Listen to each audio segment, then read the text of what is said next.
السلام علیکم فرینڈز، کیسے ہیں آپ سب؟ امید کرتی ہوں آپ سب لوگ خیریت سے ہوں گے۔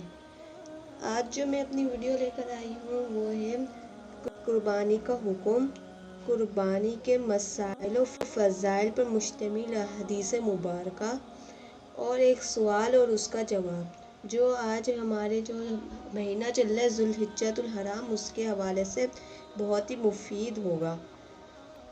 تو اس ویڈیو کو شروع کرتے ہیں۔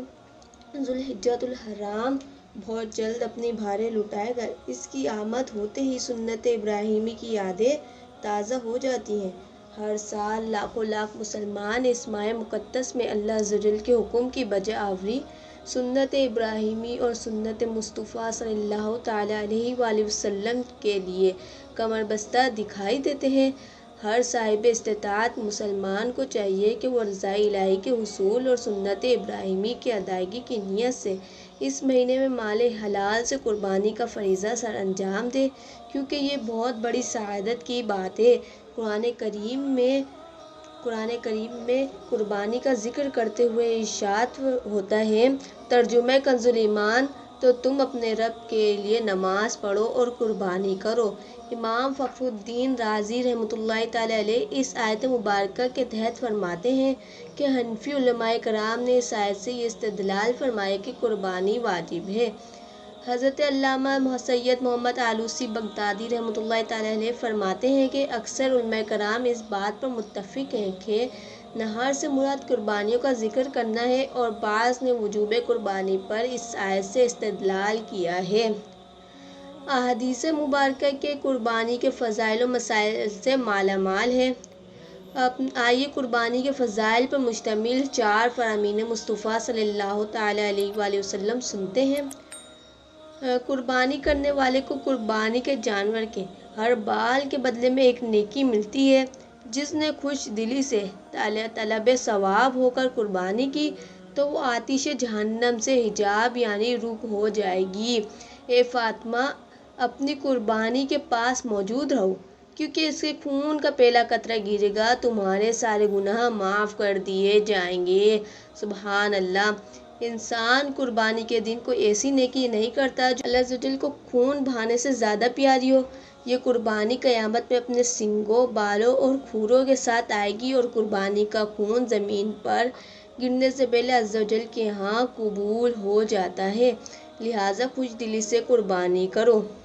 حضرت علامہ شیخ عبدالحق محدث دہلوی رحمۃ اللہ تعالیٰ علیہ فرماتے ہیں، قربانی اپنے کرنے والے کے نیکیوں کے پلے میں رکھی جائے گی، جس سے نیکیوں کا پلڑا بھاری ہوگا۔ حضرت سیدنا علامہ علی قاری رحمۃ اللہ تعالیٰ علیہ فرماتے ہیں، پھر اس کے لیے سواری بنے گی جس کے ذریعے یہ شخص بآسانی پلصراط سے گزرے گا، اور اس جانور کا ہر عضو مالک یعنی قربانی پیش کرنے والے کے ہر عضو کے لیے جہنم سے آزادی کا فدیہ بنے گا۔ سبحان اللہ!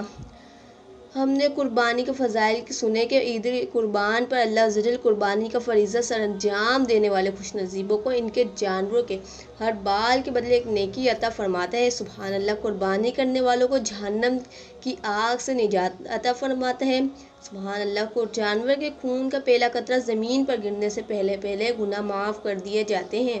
بروز محشر قربانی نیکیوں کے پلڑے میں رکھی جائے گی تو وہ بھاری ہو جائے گا، اور قربانی کرنے والا اپنے جانور پر سوار ہو کر پلصراط سے بآسانی گزرے گا۔ سبحان اللہ! لہٰذا جو مسلمان مرد و عورت بالغ مقیم مالک نصاب ہو، یعنی اس شخص کے پاس 52.5 تولے چاندی یا اتنی مالیت کی رقم، یا اتنی مالیت کا تجارت کا مال، یا اتنی مالیت کا حاجت اصلیہ کے علاوہ سامان ہو، اور اس پر اللہ عز و جل یا بندوں کا اتنا فریضہ نہ ہو جسے ادا کر کے ذکر کرے وہ نصاب باقی نہ رہے، تو ایسے شخص پر شرعاً قربانی واجب ہے۔ لہٰذا اسے چاہیے کہ وہ ٹال مٹول سے کام لینے نیز مختلف ہیلے بہانے بنا کر رب ذوالجلال عز و جل کے قہر و غضب کا حقدار بننے سے بچے۔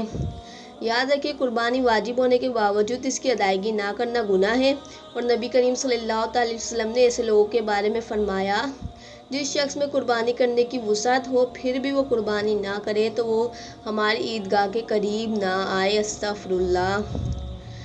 اب ہم نے بولا تھا کہ میں اس کے اندر آپ کو ایک سوال اور اس کا جواب بھی بتاؤں گی۔ تو سوال ہے